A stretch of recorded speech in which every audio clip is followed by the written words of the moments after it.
evening, good evening. And tonight we have another episode of the Homestretch with Adrian Durant. And welcome to another special guest, Jessica Beard. How you doing, Hello. Jessica? I'm well Thanks. in yourself. Can't complain. Thank you for joining us tonight. And Ashley, thank you for joining me again as well. Of course, of course. All right, let me read out Jessica's resume just a little bit for those of you who aren't familiar with her.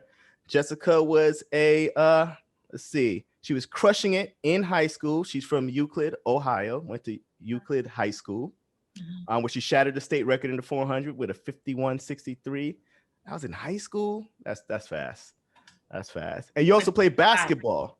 You play basketball as well. I thought ball was life. I thought I was going to UConn like Diana Taurasi. For real? Yeah, but okay, I was hold on. 5 in high school, so man. It wasn't gonna work for me. Can't So you dribble. just... Only 5'9". I can't be no 5.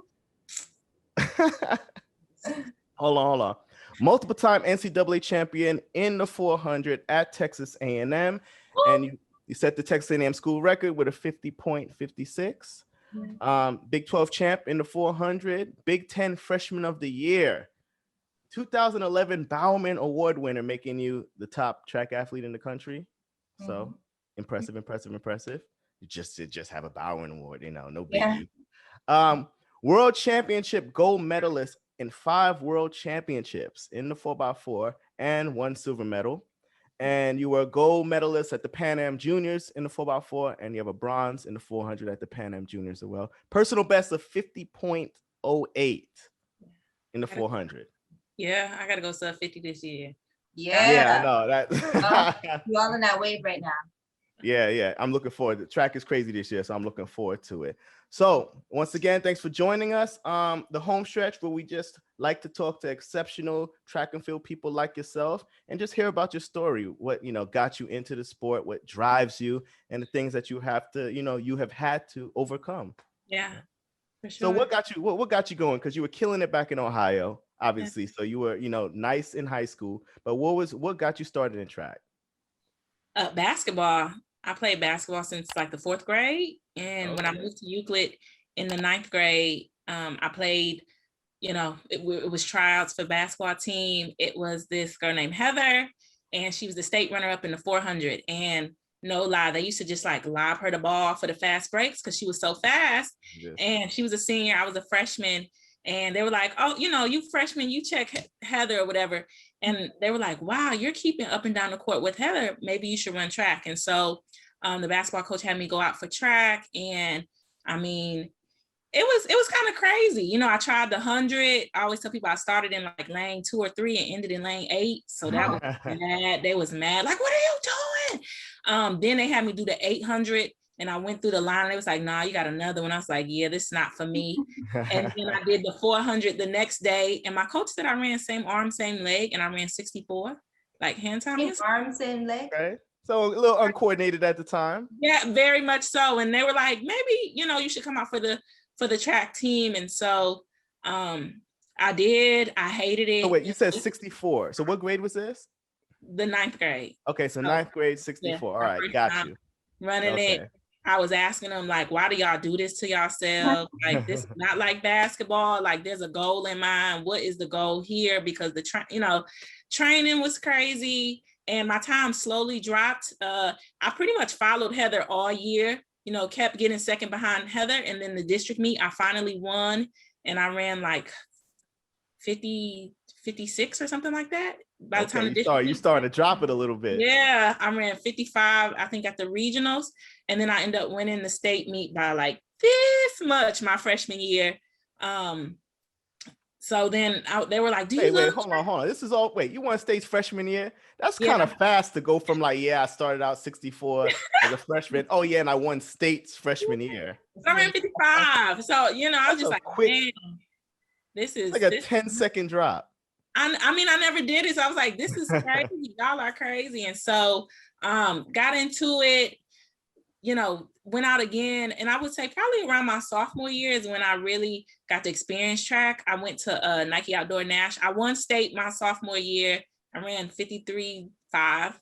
And I went to Nike Outdoor Nationals. I got 3rd and I ran 52.93, which would have shattered the state record. And I went to my coach. I was like, how come I didn't win? He was like, what do you mean? I was like, I ran my best and I didn't win. He was like, that's not how track works. And, he was laughing and I was like, I want to come back next year and win. And so, I worked really, really hard. And, like my junior year, I ran like 51.9 to win junior nationals. I did come back and win. I ran like 52.08. I was like, oh my gosh, I finally won. And I gave up basketball my junior year too. So that's the year I really. So you were still playing ball? Yeah, my sophomore year. My junior year I had to choose because they're like, you need to do indoor track. And so I end up, giving it up. And I never forget the men's basketball coach was like, this is the biggest mistake of your life. And I was like, oh my gosh, I could have went to UConn. Like, I'm just thinking hoop dreams and it ended up working out for me as far as track. And so, I'd say so. Yeah. Your senior year.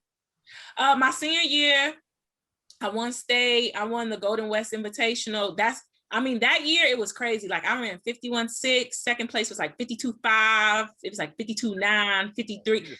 That race was super fast. No, I was running for my life. You were like a second ahead. You just said. I was let me tell you, I was like throwing up before the race. And my friend, her name's Michonne Graham. She ran for Toledo, and she was like, Toledo Bowser. She was like, look, I need you to be your best. So you need to pull it together. And I was like, okay, yelling at me. I gotta throw up. And so, just knowing that like my competitors, like, I want you to be at your best because, basically, I don't want to say she meant it like this. That's just how I took it. Like, I want to be able to win and say I beat you at your best. Like, and so I was just like, dang, we serious out here because serious. I used to run the 4x8. So we actually won states in the 4x8 my sophomore year. We ran 906 and I split like 210. And then my senior year, we lost by this much. I was running for my life. Emily Enfield, shout out to her. She was behind me and I didn't want her to walk me down.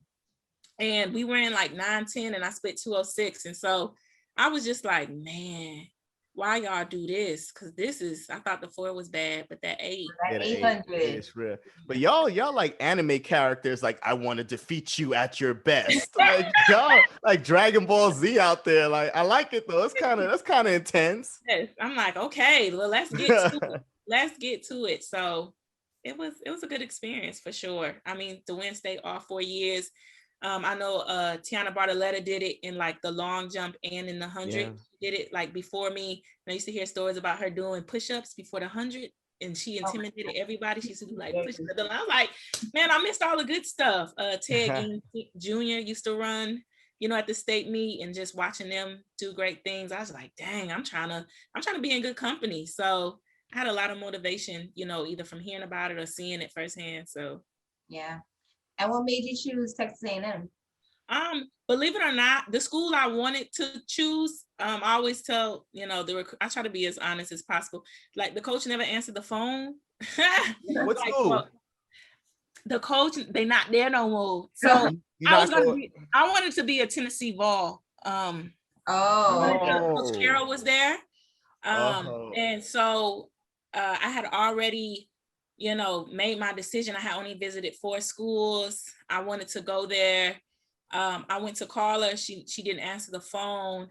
I told my dad, like, hey, I can't get in contact with Coach Carroll. He was like, you need to talk to her yourself. I'm like, huh? And so I'm like, look, it's day like 3. She ain't picking up. And I found out that she was leaving, but I guess, you're not allowed to tell that to recruits. Shoot. So no. I had to open my visits back up, and A&M was actually my last visit. I always tell athletes, like, it was the most boring visit. Like, I went during a time when nobody, it was no football, it wasn't a lot of riffraff, but I love that Coach Anderson was like, what you see is what you get. And I'm like, okay, all right. And, I had heard different things. My last 2 choices, didn't even know they were a big rival, was Texas and Texas A&M. And when you look at what was done at the time as far as like national champions times ran, it seemed kind of like a no-brainer, like go to Texas, like Sonya Richards-Ross, Raisin McIntosh, Mushami, like go to Texas. And so for me, I really had to make like a pros and cons list. And I didn't really like my visit, but I really liked Coach Bev. And a lot of people was like, don't just go to a school just because you like the coach, because you're going to have to live there as an athlete. Mm-hmm. And so when I really made my list, I did like Coach Anderson. Outside of not having fun on my visit, education was really important to me. And so, and I saw that they had at least, I'm telling you, when I told people Texas A&M, when I was coming up, they said like, oh, the Longhorns. I'm like, no, that's the Aggies. And so, I remember just kind of calling Coach Anderson to tell him that I was coming. And I really appreciated that my host was like, what do you want to do? And I told her what I wanted to do. And she was like, you're going to be successful wherever you go. And I don't feel like that was a message that I got from a lot of different schools. It was kind of like, you're going to be successful if you go here. You're going to experience success if you're a part of our program. And so even though they hadn't won they never won conference before I think they won my senior year. They won their first conference title. And all I needed was one person. Clora Williams had like upset the field and won nationals. And I was like, that's all I need to see. Clearly it works. I know I'm gonna be working. It don't need to be 1,000 people, 105 doing it. I just needed to see one.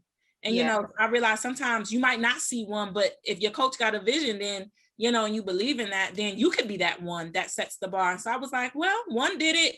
Why can't I be another one to do it? And so I ended up choosing A&M, and, the rest is history. I'm glad I did. I'm glad I didn't let, my visit being boring, kind of dictate. That's a good thing.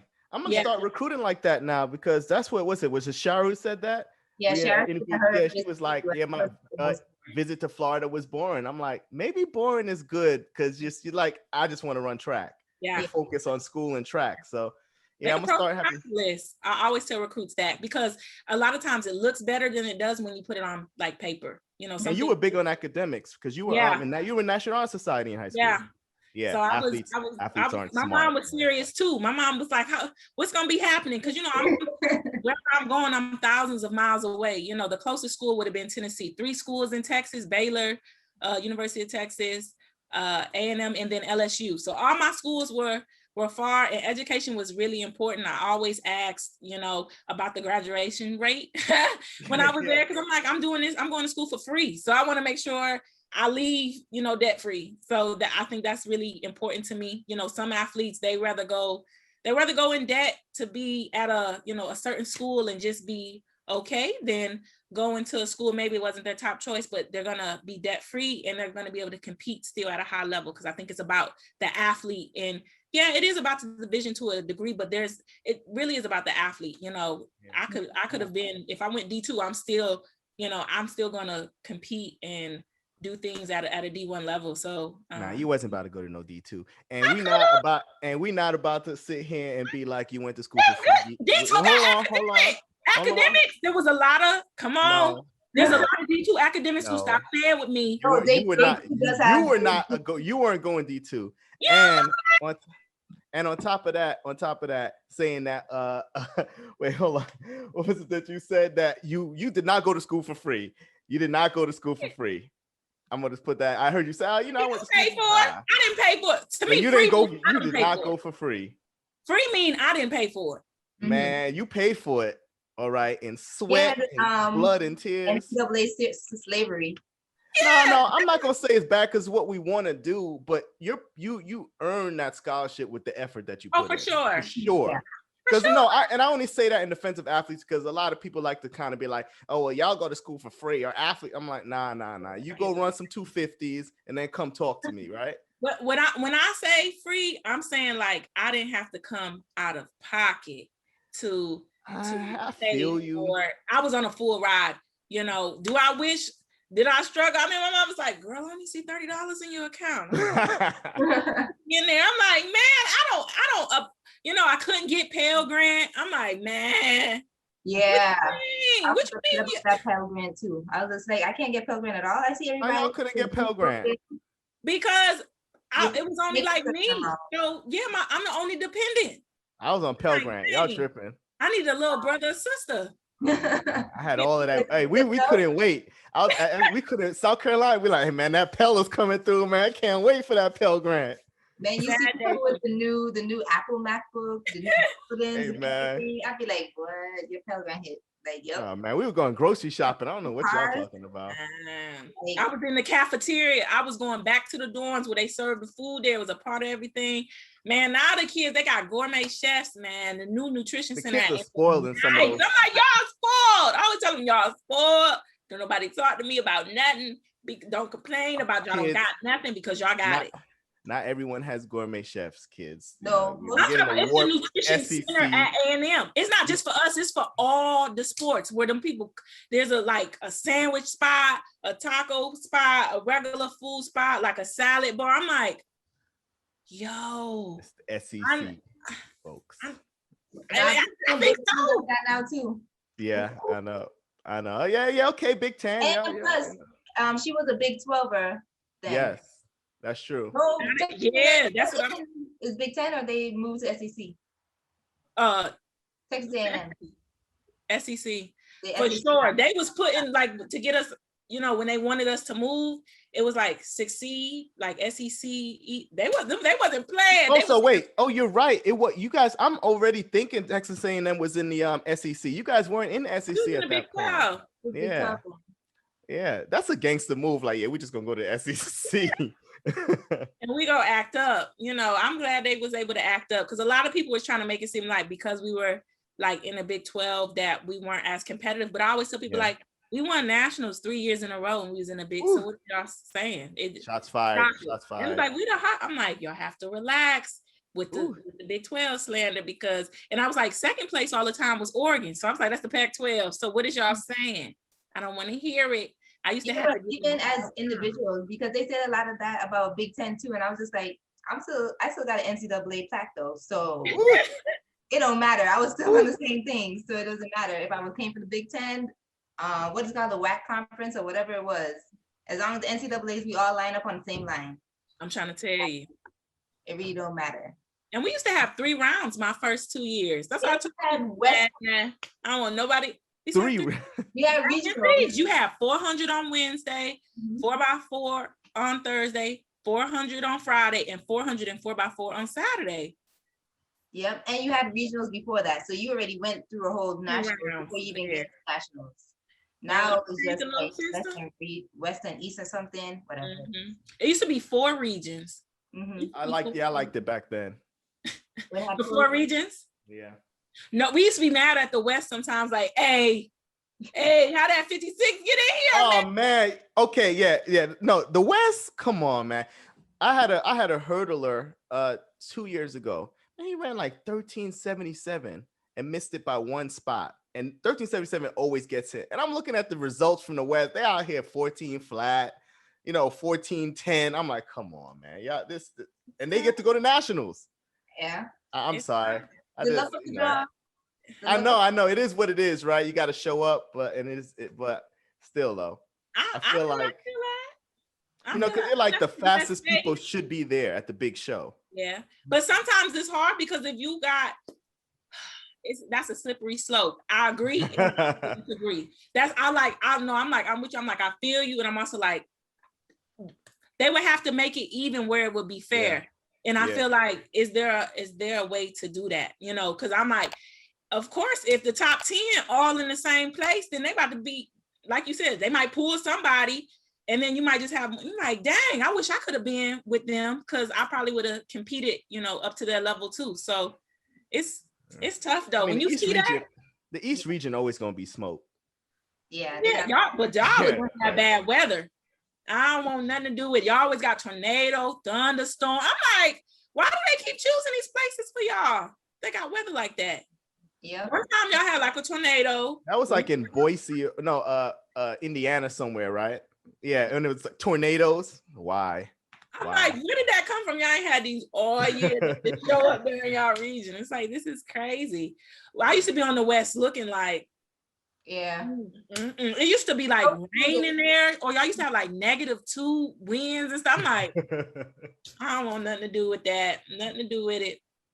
But you Give me came hot. in with a really high caliber recruiting team because you had Portia Lucas, Gabby Mayo. Yeah. So stepping up to that, like, I mean, you already had it was high caliber, but stepping into that arena where everyone was great. What was that atmosphere like? It was really competitive. I feel like, you know, even my freshman year, I threw up like every day for like the first 3 months because I would never keep the pace. Post-workout or pre-workout? Like during the workout and then after, because we would never keep the pace. So we used to have like 6 200s at like 30, but we was running 27. I'm like, I want to go with them in the front. I don't care. And I was like, this, you should care because you're hurting at number 4 and Coach Anderson's going to make you do the last 2. You don't get to not do them because you went too fast. So I really enjoyed that environment. You know, them doing the blocks. We were like I always try to tell people, like, people didn't always get along, but we literally learned to keep things outside of the fence. So if you have something personal, you leave it outside of the gate. And, you know, we learned that's not being fake. That's not being, you know, not real. That's being in a work environment. You know, you're going to work with people in the real world that you don't like. And guess what? You don't get to dictate how you move and what you do and how you interact with them because it's a business. And I feel like we really had that mindset. Everybody wanted to win. Gabby wanted to win. Portia wanted to win. Jennifer wanted to win. You know, Crystal wanted to win. Dominique wanted to win. So it was like, dang, you know, when people are approaching the line like that, I mean, what else? If you don't win, you get second or you get third. I remember we had 5 people in the 200 in the finals at conference. And, you know, it just was a great feeling. I remember I was in lane 6 for one indoor meet and Jennifer was behind me. And she's like, I'm about to get the hell out. So just come with me. I'm like, okay. You know, it was something to be able to encourage your teammate and also know, like, but when I'm on the line, like, we're all competitors here. And so I think being able to do that, you know, being able to cheer for somebody you don't technically like, or being able to, you know, encourage somebody that maybe didn't run well, but you know, you need them later, but y'all aren't technically friends. We were able to do that. I remember, you know, we had 2 people literally fight like 4 hours before the finals at conference. And I mean, everybody, I think we won all the sprint events. We won the hurdles, the hunt, and it was like, dang. And you know, one of the parents was like, what got into this person? It was like they got into a fight. It's like they need to fight more often. And so I think we just had a mindset of being able to not worry about some of these other things, but also we didn't really have, like, I didn't have Instagram till after college.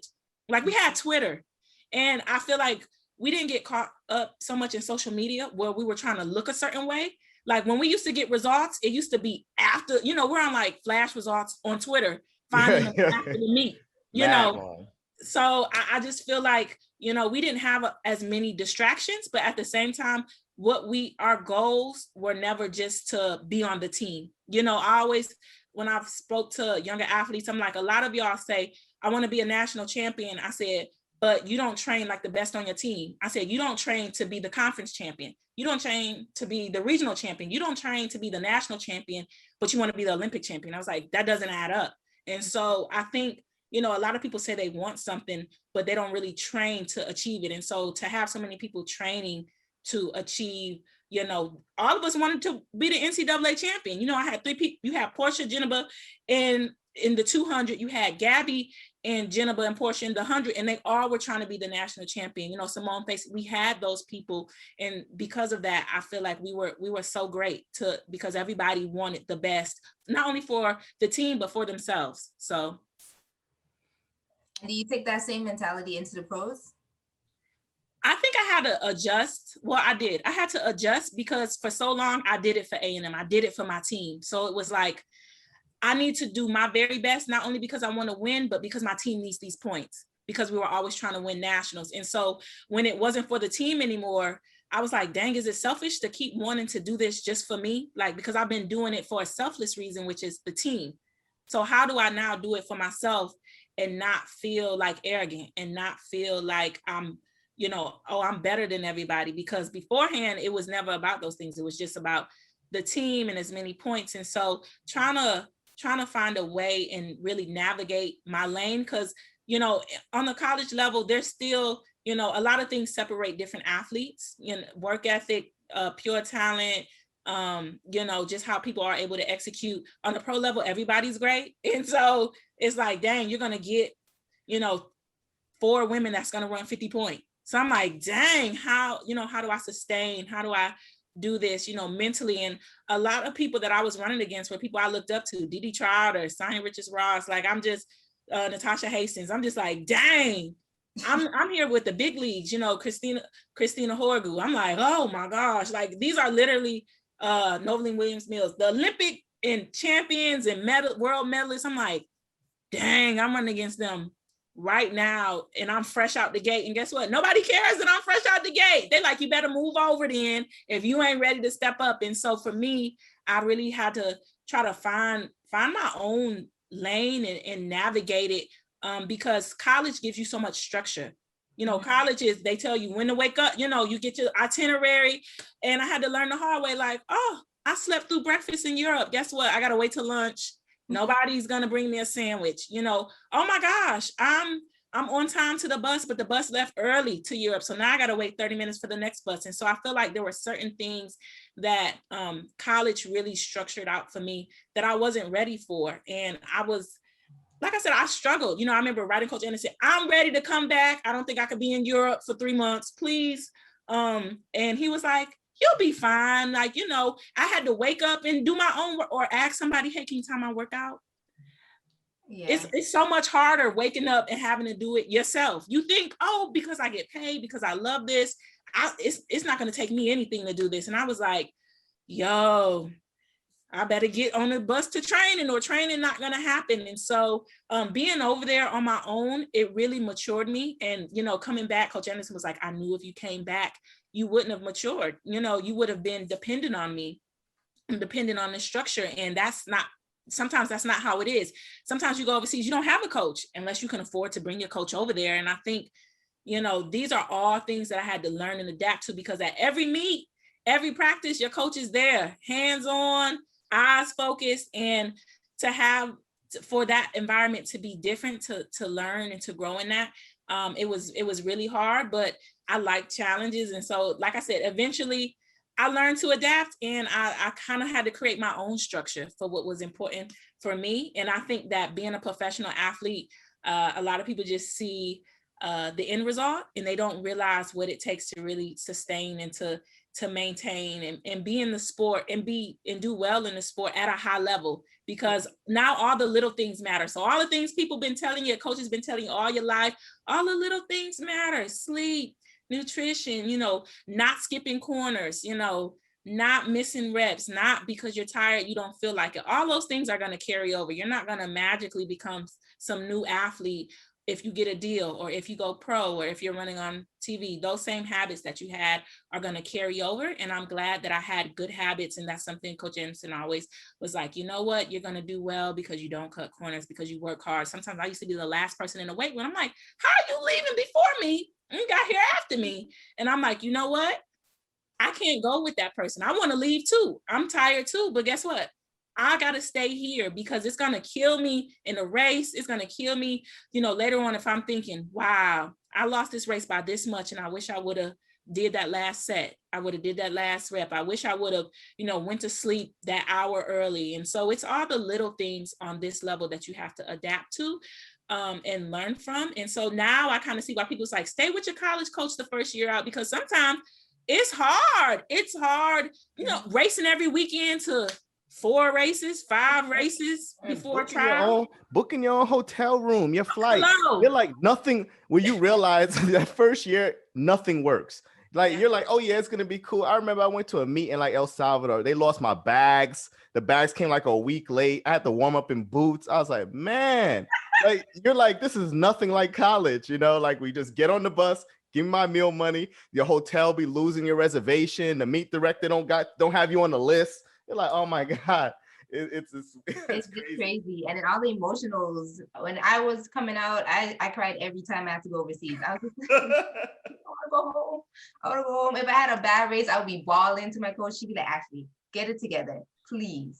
And I was just like, but I want to come home. I didn't even do what I was supposed to do. And then it just came to the point where I was just like, listen, if I don't do what I have to do over here, then one, you're not getting paid.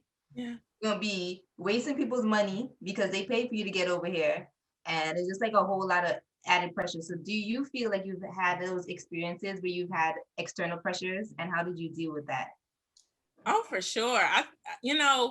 Having a contract is a blessing. And at the same time, I mean, for you to get paid, there's stipulations and there's expectations, that they have for you as an athlete, for you to be, branded and things like that. And then not only that, I think coming out of college, winning the Bowerman, winning NCAAs, I split 49-1. The expectation was like, you should be running 49. You should make the team. The Olympic year was the very next year. It's like, you should be making this team.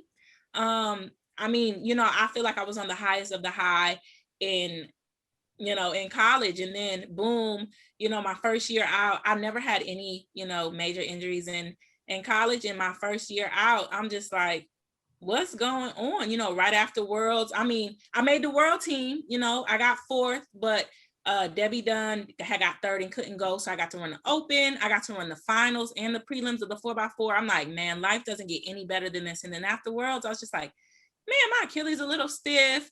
And, I got to a point where I'm like, wow, I can't jog. And I literally didn't train from that October or November till February 1st. I didn't do any running. And Coach Anderson, like, you're just going to have to run yourself into shape. There was like, nothing's, broken. You just got, Achilles tendonitis and bursitis. Trained the whole year, finally racing myself into shape, opening up with like 53 high, sad about it. I'm trying to tell you, I'm like 53, I don't know who this person is, but it's not me. And gradually getting closer to the trials, I'm on 51:19. I'm like, I'm on pace. I'm making this team, especially after the last year, get to the trials, make the finals, which, I didn't know till after. My coach was like, we thought the rounds would kind of take you out because you don't have any far base. Get last. I'm like, what was the whole point of me making it this far to get last? And, people are like, so is anything going on? I'm like, no, it's just not my time. I just remember saying, it's just not my time. Only to find out I had a partially torn Achilles. So I'm like, okay, so all year I've been running on this. If I probably would have made that team, I'm telling y'all now, I would have been competing. I probably would have completely ruptured it, And so for me, like, I didn't understand that, because I'm like, I'm supposed to be on this team based off of 2011, Bowerman, NCAAs, Worlds. I'm on the team. It's no question about it. And so, it really was hard, like that adjustment. Coming back the next year, like I said, nobody really knew that I never said I had an injury. It's another, so it goes Worlds, Olympics, another World Championship year. Well, maybe, she just had a off year. So it's like, I'm expecting you to be on this team. So it was just all these expectations, and not that only other people had them, but I had them for myself, because the things that I've done, I'm like, I want to do even better. Mm-hmm. And so it was really hard, because a lot of times I feel like if you don't find a way to take the pressure and make it purposeful. So it's like, I should have cared less about what other people thought I should have been doing. And I should have cared more about why I'm doing what I'm doing, and why I want to do it. To be honest, I was just like, I want to win, and I want to be the best. And that's why I'm doing it. And I had to find out those are okay. Like, that can be a part of my equation, but that can't be the whole thing. The whole thing can't just be about winning. The whole thing can't just be about, that it has to be deeper than that. So that way, if I don't win, I don't feel like I haven't accomplished anything, or that I'm a failure, because that's pretty much how it is. Well, I didn't win. And it's like we struggle rejoicing in maybe what we did do or what we did overcome. It's like, man, you were able to make the World Championship team after 2012. Man, you were finally able to get back to 50 point, a couple years after your injury. And so then it's like, okay, now I'm trying to work my way back up the ladder, but it's really hard. Like, I'm glad I had Tanja Buford Bailey, because she was like, what's going on with you? And I told her, and she was like, look, I had this injury, and she talked about how, I don't know if it was an injury, and her husband was like, you either gonna do this or you're not, but you're not gonna be going back and forth. And so, her advice to me was like, look, you need to make up in your mind what you're gonna do, how you're gonna do it, and why you want to do it. And that really helped me, and it comforted me, like, okay, like, I know I want to do this, but sometimes the injury it seems so severe, it seems so painful. You kind of question yourself as an athlete. Can I get back to where I was? Can I get back to, to this place I was. And then, you know, a lot of people be like, man, they fell off. Wonder what happened to them. Maybe they just had so then it's those expectations. You know, you're trying to shut them people up. Like, shut up. You don't know what happened to me. So yeah, it's a lot of expectations out there. I just learned that don't try to meet them all. Like, just meet my own and go from there. Yeah. It's hard to and it's hard to avoid them in this social media era because it's, you know, I mean, you win the Bowerman, so it's like automatically like, okay, you're supposed to be the best, and people aren't taking into consideration life and things that you're dealing with and adjusting, and it's just like, well, this is, and you can't avoid the criticism and the comments and whatnot. And I could imagine that being tough for someone just coming out of college and, you know, like you're still getting adjusted. Mm-hmm. So yeah, I could imagine that's tough. And it's funny that you brought up Tanja because she was the same one when I was crying overseas. You're like, listen, you wanted to be pro or else you come back. Shout out to Coach Tanja. Yeah, we had her on. And also another fun fact. So the year 2011, when you did win NCAAs, I was in that race. And when we were at break, I think you had a burger before our 400 final. And Tanja was just like, actually, don't even think about it. Because I was I did. Yes, you had a burger. And I was like, because I gave my freshman 15. So she was always on my case for what I ate and stuff. So like, I'm watching Jessica Bear is coming in #1 and she's ate a burger. And I'm watching my coach like, bro. My coach Anderson said I can have one as long as it's a real one. It's made like they actually made it and all that. I don't think I had fries though. I think I had a salad. It's still, she had a burger before the final of the 400. And Coach Tanja was that's a cool coach right there.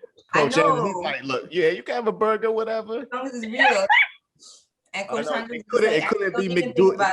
No McDougal's burger, okay? A real burger. It used to be a McDonald's across the street from the track, and we're trying to figure out how we ate there before practice. Me, Jennifer, Natasha Ruddock. I'm like, we should have been sick. Well, I used to tell them I have to train for the 400, so I can't handle McDonald's. Yeah. But they used to eat that. They were like, I used to be so jealous. And now I'm trying to figure out, I don't think it's the same McDonald's that it used to be. Cause I don't know how we did it. And you can't look at 100 runners. I think we got older. That is the problem. We could get away with all that stuff then, but as you get older, it's just like, yeah, that McDonald's is not gonna help you. You're gonna feel all that booty loss. Gotta leave them fries. About it. I'm gonna tell y'all, in 04 Olympics, they had a McDonald's in the Olympic Village, and Sean Crawford was in there scarfing down these yogurt parfaits, like 8 of them on the table, and he went ahead. He killed it in the 100. So I was like, I don't know. It's like the day before, but that's the 100, right? So. Right. But McDonald's overseas is different. Like, you ever try to get a Filet-O-Fish? It say made with sustainable wild caught fish. I'm like, really? I can't believe that. I don't say that over here. So I don't know. You ever had KFC in like Trinidad? Oh no, I've never been to Trinidad. About this. They told me it's like a whole different thing. Mm-hmm. Yeah. Different recipe, different herbs and spices. Yeah, I told someone else that I was just like, listen, you go to Trinidad, don't leave the airport if you don't get that KFC. Don't leave the airport. Like that will change your life. Yeah. I gotta go. Change your life. You mentioned changing your pressure into purpose. What pressure did you change, and how did you reanalyze it? Because I see you do like faith-filled Fridays, different things on your social media, because you kind of like have a faith-based type of platform. So what pressure and how did you reframe it to be your purpose? For me, like I said, winning was so important. Like after that trials, I just was really upset. And I was just like, God, why you bring me this far to get last? Like, I shouldn't even make the final.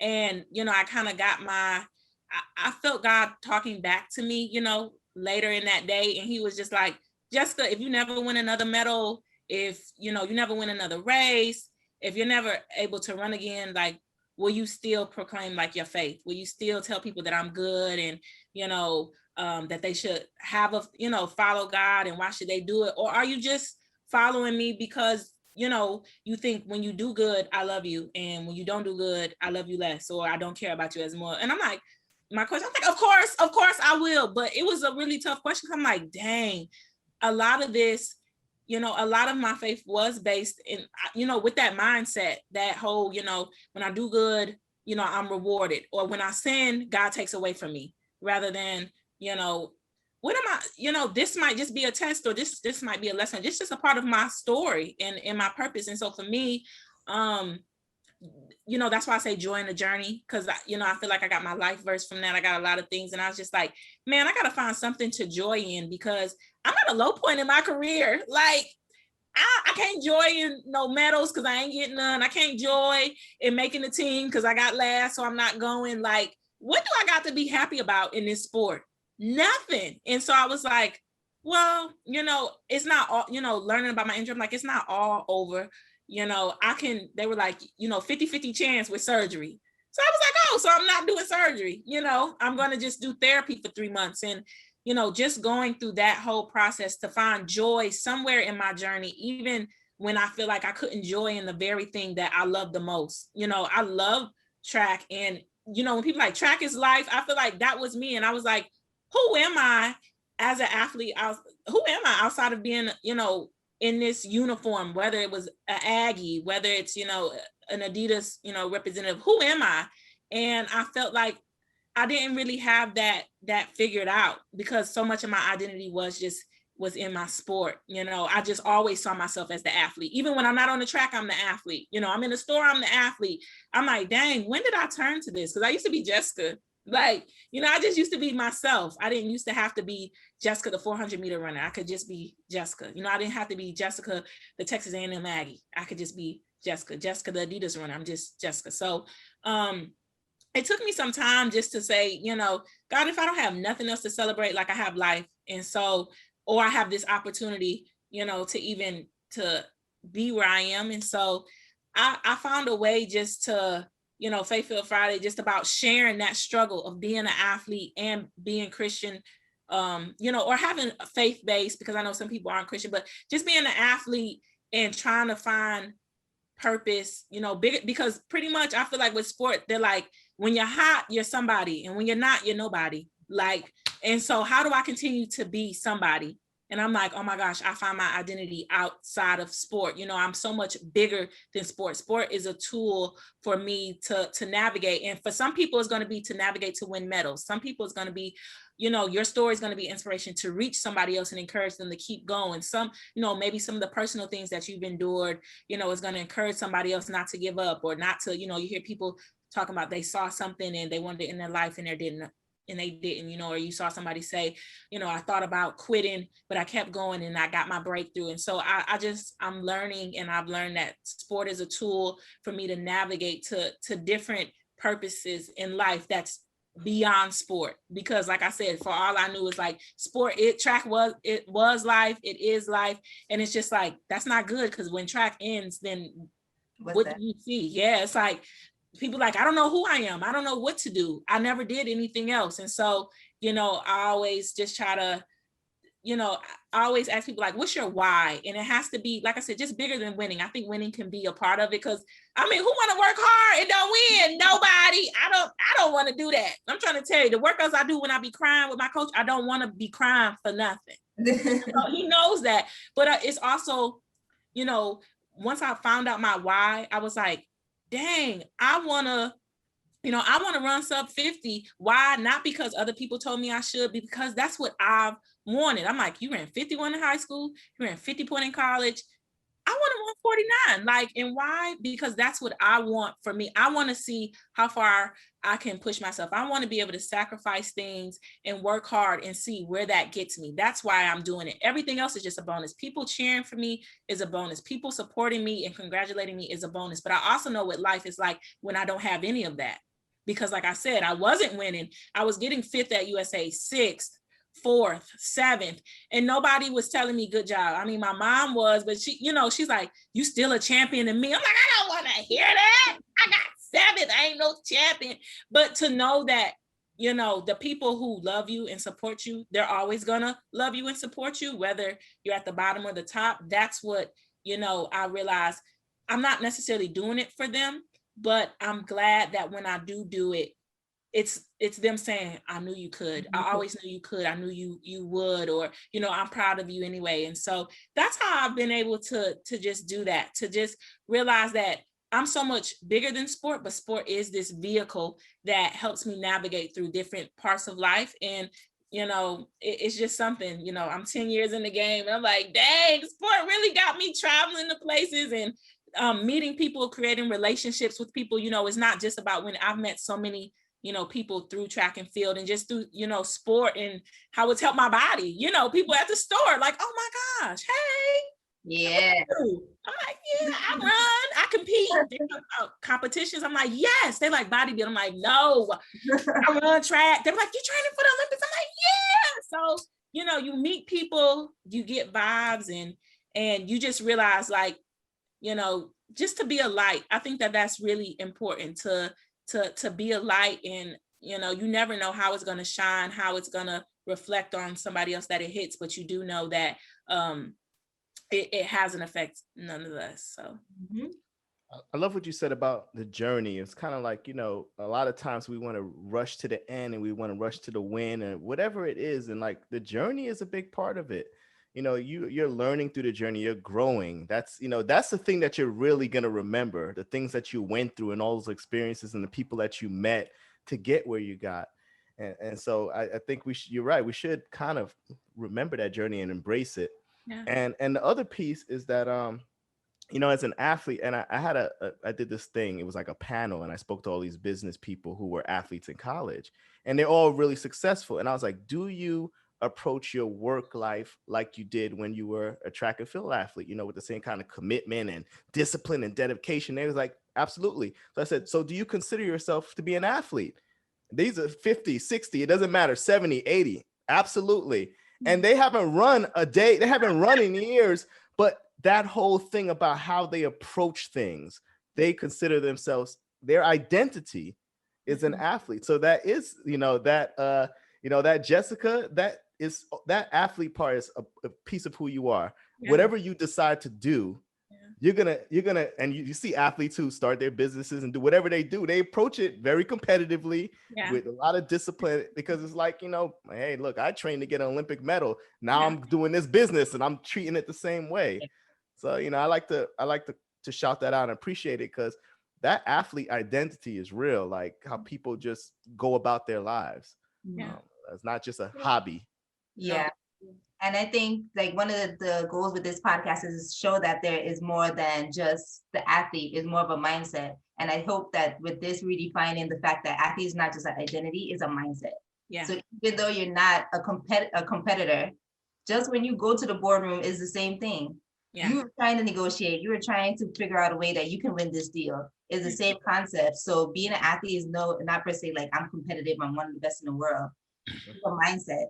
And I hope that we continue to kind of share those stories, because it's very important to know that, okay, yeah, I identify myself as an athlete, but I'm so much more than that.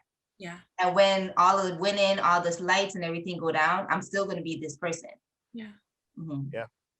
I'm still gonna have this mindset. Y'all ain't lying. I was a what's that called? For graduate school, a graduate assistant. I was telling my boss, I'm like, can we fire this person? Student worker. I'm like, this is not acceptable. And I was just sitting there. I remember I sent them an email. I'm like, whatever my name got attached to it is about excellence. I just want people to know, like, you know how I know Jessica's telling the truth? Because to get her on the podcast, I sent her an email for me, and she was like, excuse me, Adrian, my attorney has advised me not to sign anything until further review. I was like, good Lord, Madam Vice President. I took the personality test at work. I'm a D. I'm dominant at work, and it's so funny because I'm not even close to that in my natural environment, and so I'm trying to learn how to balance those things. Like you're nice. That's what I'm saying. Like outside of work, but at work, I'm just like, okay, this person at a level 2. I gotta give them something at level 2. I can't give them level 4 stuff because they're not gonna get level 4 stuff right. So I'm like, okay, give them a simple task at level 2, because at level 4, you're gonna have to go over and do it yourself. You could just start it yourself and not been delayed. And I've learned that about myself. I'm like, and it's funny because my boss loved that. He was like, whatever you think. I'm like, you too happy about this.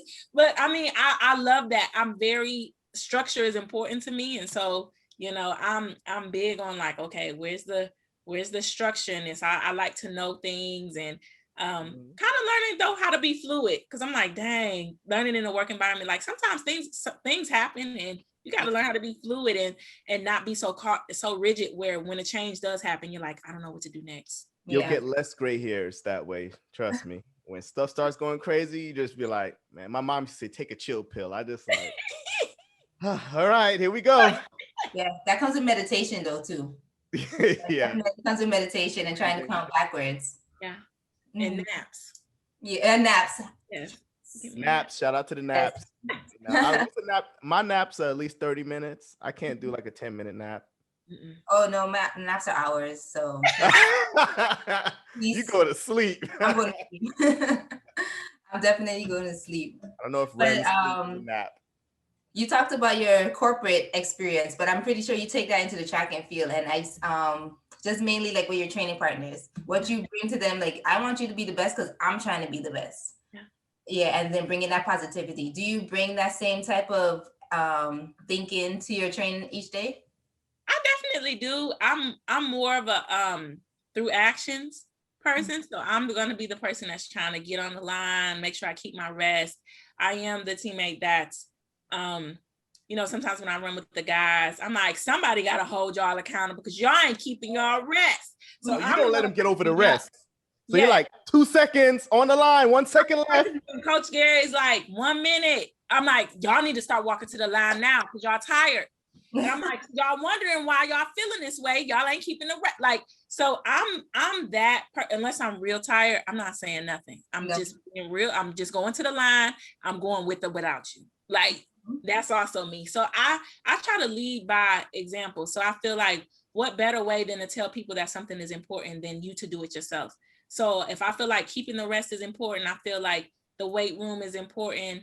I feel like hitting the times or better that my coach put out there is important, then I've said it through my actions because I've done it. And so then when I speak to you about it, you don't get to say, but you didn't know. You saw me do it. And this is why I'm coming to you because I want you to do it as well.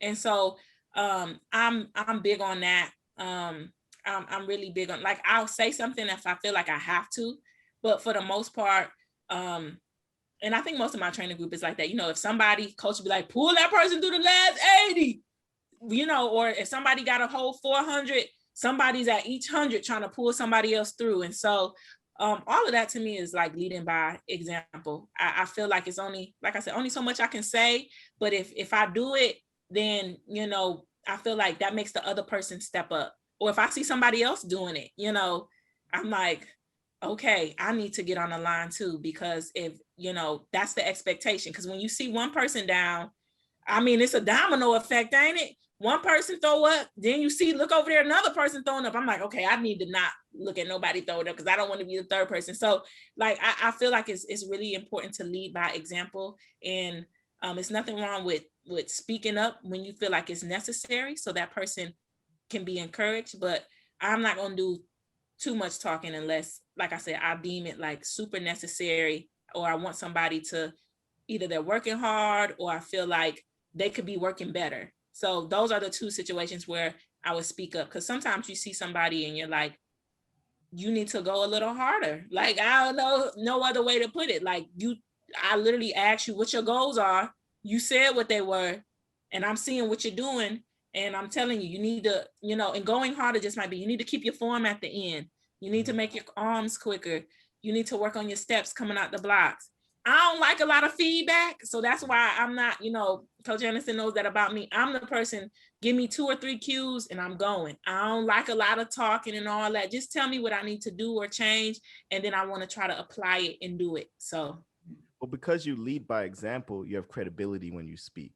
So when you're telling someone they're not on top of it, they can't come at you like you not somebody who's on top of things in practice, because you're on the line in time and you're holding people accountable and you're holding yourself accountable. So when you're telling someone, hey, look, you need to get on top of it, it's coming from a real place. Yeah. So that's important, leading by example. Yeah. That's a real world tip. That's not just track, folks. Yes, for sure. Because some people, they're gonna follow the leader, and sometimes the leader ain't going in the right place. So it's like, dang, make sure you know what's going on. That's another thing too about how you move when you're going to be a leader. Like you could have a kid on your team who's the best kid, and people are going to follow that person because they're good. And I'm like, okay, well, you need to make sure you're moving the right way, because a huge segment of the team is following you because you're good. So even if you didn't want to be a leader, right. welcome. There you go. Welcome to leadership. Learn it. Start moving well, because it's just what happens when you want to be good. It's what happens. You're going to be a leader. Mm-hmm. You know, that's good. That's true. All those leaders out there, y'all better get, whether you ask for it or not, go ahead. Yeah, you're gonna be a leader. It's your choice on whether you're gonna be a bad leader or a good leader. It's not your choice to be a leader or not. That ship has sailed. As soon as you start doing well, they're gonna follow. So, Yeah. I have a multi-dimensional question. So we talked initially, you were talking about therapy.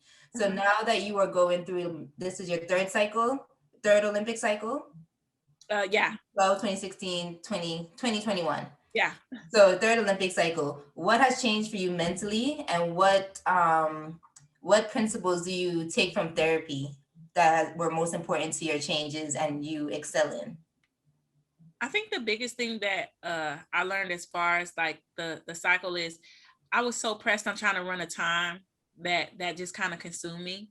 And so as opposed to worrying about a time, or even like we talked about earlier, expectations, I had to kind of go inward even before therapy. And I had to do some, I was filling out this sheet from my strength coach, and it was like, what are some things that you do that you need to stop doing that hinder you from reaching your goals? And then it was another question like, what are things that you don't do that you need to do that's going to help you reach your goals? And so I remember I kept taking my sheet. He was like, no, go back, think about it some more. He gave it to me the next day, do it over the weekend. And for me, one of the things I realized, I'm like, I say yes a lot of times when I need to say no. And so I found myself like overextending, because a lot of times as an athlete, you're like, I'm doing everything I can. Nutrition, drinks, sleep. And then when I really, took a deep look at myself, because going into 2018, I was like, you know what? I'm about to pour 100% of myself into my gift, because I was like, I feel like I was just being average. I was just running average times. And I'm like, am I a person trying to hold on to something when God's trying to tell me to let go? But I'm like, no, Lord, it's you. And it ain't God, it's just really me. And so, because, you hear about like, he's gonna be provision. Even if there's nothing there, he's gonna make a way. And so I'm like, these ways ain't really being made like I thought they was gonna be made. And so like that year, going into 2018, I'm like, I'm gonna train the hardest I ever have. I'm gonna, when I went down that list, I realized like I wasn't getting enough sleep, maybe like 7 hours, when, at the time the strength coach was like, you need at least 9 at what you do at your level. I'm like, okay, maybe I could try to. So I'm like, my whole list was I will and I will not. So I went through that list. I will get 9 hours of sleep 3 times a week, because I realized trying to say every day might have been a little hard, just being realistic. And I made it, I will not say yes when I mean no. I won't overextend myself, because I always, I used to fly to go get a massage. I don't know if y'all believe. So I used to fly from Florida to Georgia to visit a massage therapist, to fly back. That's very counterproductive. It defeats the purpose of a massage. I was just, like, so little things like that, where I was like, okay, I need to find a local massage therapist. I need to, just all these little things that are, like I said, the little things that are important. And so for me, learning about me, why do I say yes when I mean no? Like, kind of uncovering those things in therapy, realizing it's rooted much more. It's not just about training, it's about, approval and acceptance, wanting people's approval, wanting people's acceptance, wanting people to validate me, especially as an athlete, wanting people to say good things about me, not only but especially as an athlete, wanting people to say, I hope you win, I'm expecting you to win. Like, that feels good. I'm expecting you to be on this team, and realizing like, if I keep relying on that when I don't get it, I'm really going to struggle with, like I said, back to my identity. Who am I? Am I really the person that they said I am? Or am I that person that just keeps showing up repeatedly? And if I'm the person that keeps showing up repeatedly, why am I this person? You know, and so I also just had to kind of change my mindset about things. After getting hurt, I realized I was very complacent with just making the team. Yeah. Where I told you I used to want to win. And I used to, you know, after that, like I said, I used to be like, well, at least after my injury, I made the team. As opposed to if I never had that injury, I would have been like, I'm expecting like going into nationals. I'm expecting to be the national champion. I'm expecting to be the US champion. A lot of those, I grew very passive in my approach. Yeah. And that just played a role on a lot of things. You know, maybe not my training, because as an athlete, you know, like I train hard, but you know, like I said, in 18, I said, I'm going to do all these things. Boom. Now we're here. 2020 comes and just shakes up everything. And it just kind of showed me then, like, nothing is, you know, I've been needing therapy, been wanting therapy. Two of my really close friends are therapists, you know, so they've been saying, I'm a therapist. You know, Dr. D always says, I'm a therapist and I got a therapist. You need to get a therapist. And realizing sometimes as an athlete, I'm so strong, I can take on all of this. I can do all of this, you know, don't, you know, this whole idea, don't give up, don't be soft, you know, finish and push through. And I find myself doing that with everything, even when I'm stressed and even when I'm spreading myself thin. It's like sometimes that mentality, I never turn it off. Like I said, it's always on, always, you know, and then don't let me do the strong Black woman. Can't nobody see me weak. Can't nobody see me struggle. It's a double-edged sword, you know? Yeah. It's a double-edged sword. It's like it has its positives, but you can turn the switch off. Yeah. And you're stuck in that mode and you don't even realize you're there. You know, it happens to me as well, like turning off emotions and then you're realizing, oh man, I'm not being, you know, like empathetic at all. Like I'm just, you know, in this protective mode. Yeah. Protective mode. I think it's very important for us to acknowledge that we do have feelings, that we can't take on everything. And trauma. I think as athletes, that's a real breakthrough to be like, okay, let me acknowledge that these are feelings that are coming up so I can battle it, as opposed to just pushing them away. A lot of times, like, I can't have feelings. I can't have feelings on the line. I can't have, you know, it's just like, so then it's like, And that may be conducive to temporary competition, but over the long term is so unhealthy, right? Like, I don't have to worry about this. I can overcome anything. And rather than being like, nah, this is hard and it's affecting me, you know, like instead of addressing it, you're like, I'm just going to bulldoze through everything So it's double-edged sword. It could be counterproductive. I'm glad you brought, that's a great point. Yeah. So just working on that. And, you know, the analogy that was given to me was like, a lot of times, you know, like when we're sick, we go to the doctor once we start sensing things and we're feeling things and so we don't seek help until something's built so high up that we're drowning. And so, you know, the idea that therapy is going to help me not stack so many things up where I'm trying to carry such a heavy load, where if I can deal with it, you know, as it comes, or you know, a lot of times people's like, oh, I have somebody to talk to, but I realize so much that my therapist asks me questions in a way where I say the answer, and in that way, it's gonna stick more. You know, sometimes I would say it's less of them telling me what to do and how to do it, and it's more of, how do I figure this out on my own? Why do I do what I do? Why, you know, is that truly who I am? You know, I think that's the biggest thing. How many things have I learned to do, or how many times have I learned to cope a certain way because that's how I had to do it, but that's not really who I am. Mm-hmm. You know, she was like, why do you keep showing up? Why do you show up for people, Jessica? Why do you? And I was like, dang, because I want somebody to do that for me. And I also don't want to disappoint somebody, because that's what I felt when somebody didn't show up. I felt disappointed, only to realize that when I talk to my friends, I'd be like, I really want to come to your bridal shower, but I got the Olympic trials the following week and I'm leaving. And they're like, girl, you don't get to the trials. That bridal shower. Like, so the shower was like on a Sunday, and then I was leaving for trials on Tuesday. So they were, you know, of course, for me, I'm like, oh my gosh, I gotta find a way to get. She's like, girl, if you don't go do what you need to do, like I'm good. And so just realizing, having those conversations and to be able to communicate those things with people, and just, you know, I think that the biggest part of therapy, and I tell people this, I'm learning so much about myself. I feel like I'm learning myself, like, dang, I didn't know this is why I do this. And like I said, I used to need to cope like this at this age, or, in this environment, or, at this point in my career. Do I still need that coping mechanism to because of where I am now? And a lot of times it's like, I don't.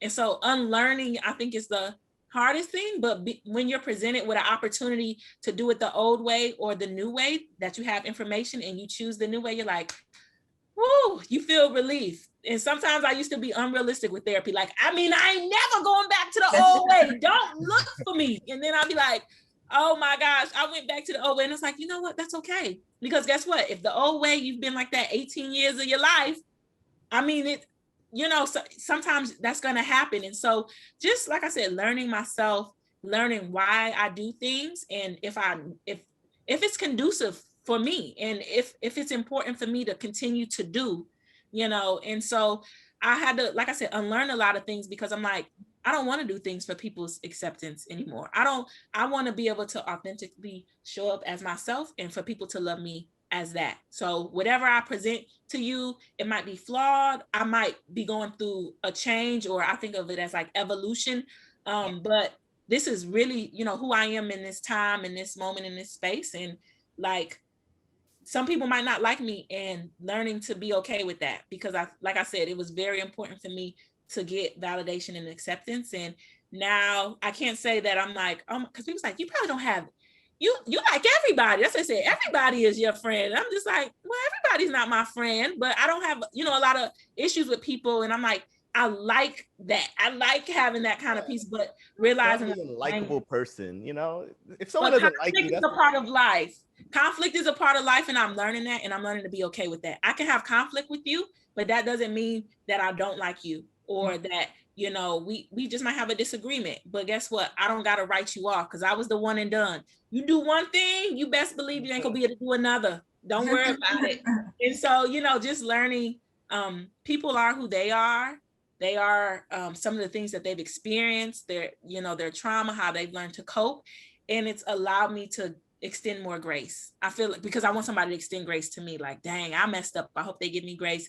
And I'm learning how to do that within boundaries, because I ain't have none of that. So that's one thing with therapy, having boundaries, and being vocal about them. Because like I said, boundaries are like an invisible fence. People don't know when they cross them, but you do. So I'm like, oh, you don't cross my boundaries. So just being, vocal about it. And like I said, at the same time, extending grace to people, because, people have their own things, and people don't always know what you go through either. So communicate that. Yeah, well, you want people to extend grace to you, so. Yes, for sure. Please, cuz. Please give me some, please. Man.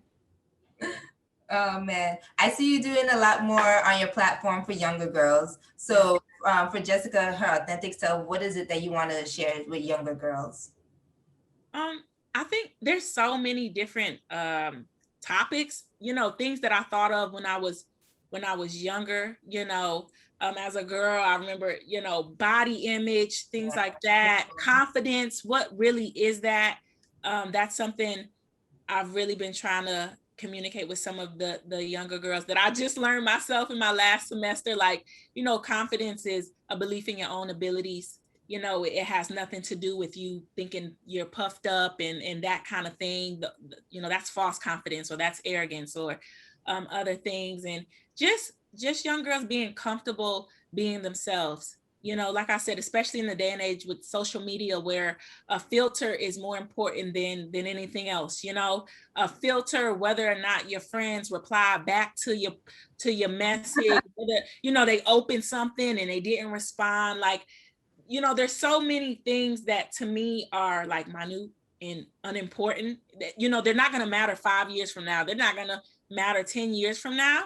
And just being, more focused on self-acceptance and self-love. You have colorism, you have different hair textures and hair, different things that I think, young girls, deal with. Boys, let's just be, honest. What I've learned in sex education, they getting younger when they start.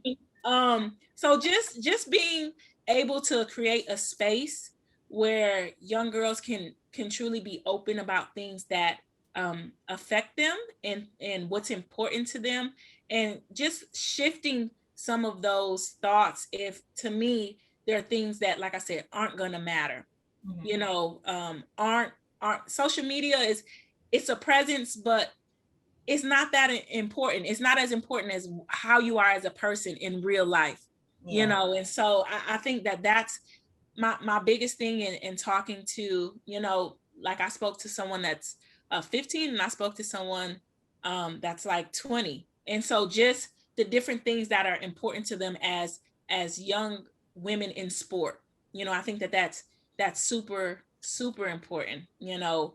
How do we see ourselves? You know, a lot of times we're objectified, or like I said, we're trying to put the next best thing out there for somebody to like it, for somebody to comment on it.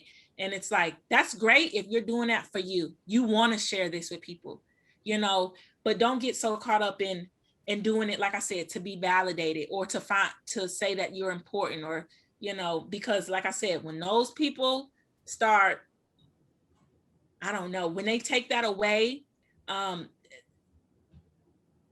don't know. I feel like sometimes young women lose their power because in their mind, in their heart, they think different. So I think it's super important to empower young girls to use their platform, to use their voice, to use their talent, to really fulfill what they want and what's important to them and why they do it. And, you know, that's if they want to win, if they want to be, you know, I always ask them, what do you want to do? What do you want to be? What's your goal? You know, and to see like their faces light up and they smile and then, you know, they give their answer. I'm like, remember that. Remember what you felt when you said that, you know, because other things are going to come and, you know, they might deter you. People are so mean on social media.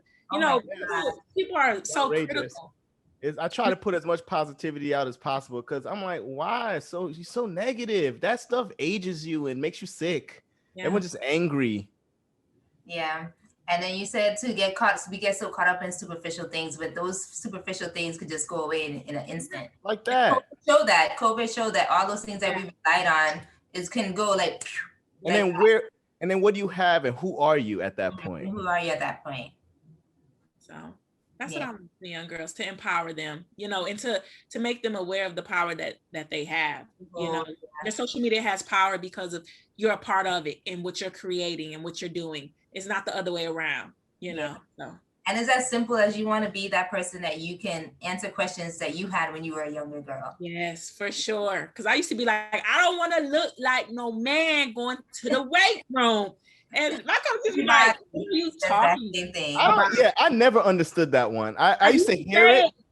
Because I was like, how am I looking this dress, man? I can't do the strapless because when it go across, and my coach was like, y'all better than everyone else in that dress. I don't. I know, but people were mean. But then I learned that a lot of girls who were very slender or slim, they were getting the same thing. People were talking about them because they, you know, so I'm like, so it's the girls who might be bigger, more slender, and the ones more muscular. I'm like, so everybody has something to say about. I don't know who's doing all the teasing is all I'm saying. Okay. Put that on yourself. I still do that. My coach is like, how are you going to pump your arms if you don't want to do no bench press? I can do something else. I don't care. Just like, you want me to be pumping on my shirts? Like, oh my God. So we still have those issues, but I mean, it's a learning curve. Yeah, learning just to embrace, however, you know, I think that's the biggest thing. Embracing, you know, however you're made. Because, you know, there's power in different body shapes and sizes. You know, you got the Allison Felix sprinter, you got the VCB sprinter, you got the Carmelita sprinter. I'm like, dang, you know, those are different body types and they're all powerful. So I think representation is important. You know, I always try to tell the girls, find somebody who looks like you, who's doing what you want, you know, because representation matters. Because when you always see just one type, one side, one thing, you think, oh my gosh, I have to be that in order to be great. And the truth is, like, you don't need that. Yeah. You know, I'm 5'8", so I'm not like, man, if I could only be 6'2", it's a wrap. So, you know, you have to be comfortable. Not anymore, Adrian. What's that? I said maybe not anymore. After At this point, just accept your height. It's okay. I'm good. That's what I'm saying. At some point, you just have to accept who you are, and it's not, I don't wish I was 6'2". Those guys are goofy. I'm good. You're funny. Yeah. So now, so is there any because we had you in, man, time sure flies. Yeah. Is there anything, a last piece that you want to leave for all the folks out there who are out there trying to pursue their dreams and their goals, and the pandemic has been hard on them, and maybe they're lacking motivation or don't see a path? Is there any motivational piece you want to leave them with? I would just say, self-evaluate. I know I find myself doing that. Remember your why. Sometimes when I'm tired or I, don't feel like it, I have to remind myself, you said you wanted to run 49. Mm-hmm. Nobody else told you had to do that. Like, that's what you said you wanted. So you better get on the line. So I'm like, fine. Self-motivate. I think intrinsic motivation is going to be more important than anything external. Like, external just going to be a bonus. And to have accountability, I think it's really important to have people to hold you accountable. A lot of times, I don't appreciate the people who hold me accountable as much. And I find myself rolling my eyes and, saying, I heard you, I get it. Yeah, okay. And at the end of the day, I realized they just want me to get what I said I wanted. They want that for me. And just to be nicer to your coaches. Yes, please. Thank you. Be nicer. Because like, my coach said, I wouldn't give you anything that I didn't think that you could do. I wouldn't want to do that to you. And so, just remember, and, joy in the journey. I mean, you have to continue to persevere. It took me to 2018. So my PB was in 2009, and 2018 was like this year of manifestation, but I worked so hard between then and there, and I accomplished some great things during that time. I also had some of the lowest lows that I've ever had. So I would say just to be persistent and to keep doing all the little things right. Because I think, you can get weary and feeling like I'm doing everything I'm supposed to. I'm doing everything, I can. I'm doing it at my very best. And I still feel like I'm not reaping anything. I'm planting all these seeds and nothing's sprouting. And so it just reminds me of plants. We plant a seed. I was out there the next day looking for the tomato vine. I'm like, this is going to take 6 weeks. This is going to take 3 months. This is going to take 6 months. It's going to take a year.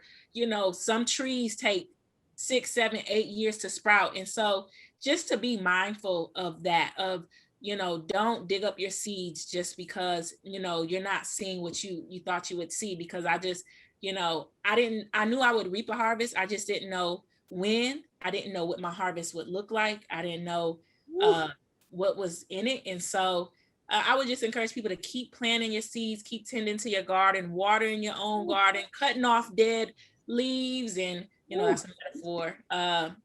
Fire. So I think that's really important. I see life like that, as planting and sowing and reaping. And so just don't give up so soon on the things that you've planted, and just trust in the timing, because there's going to be a time in the season for everything, and you want to be prepared and ready for when it does manifest, or it blooms, or it blossoms. It's going to be great. And you would hate to say, man, I gave up on this, just before, it was the season for it. And so, so that's my advice. I love it. Don't dig up your seeds. Don't dig them up. Oh man, I love it. Jessica Beard, everybody, world champion quarter miler. Yes. And I want to say number five in the world. Right now, I think I'm 6 or 7, because there's, or maybe number 4. 7? 4 in the US. Oh, it's from last year. Okay. Yeah. So it also takes in last year's stuff. So yeah. But still, top 10 in the world. Congratulations on everything, and we are looking forward to seeing you do purely great stuff all this year. Oh yeah, we'll be following and cheering on. Thanks for joining us, Jessica. It was great seeing you.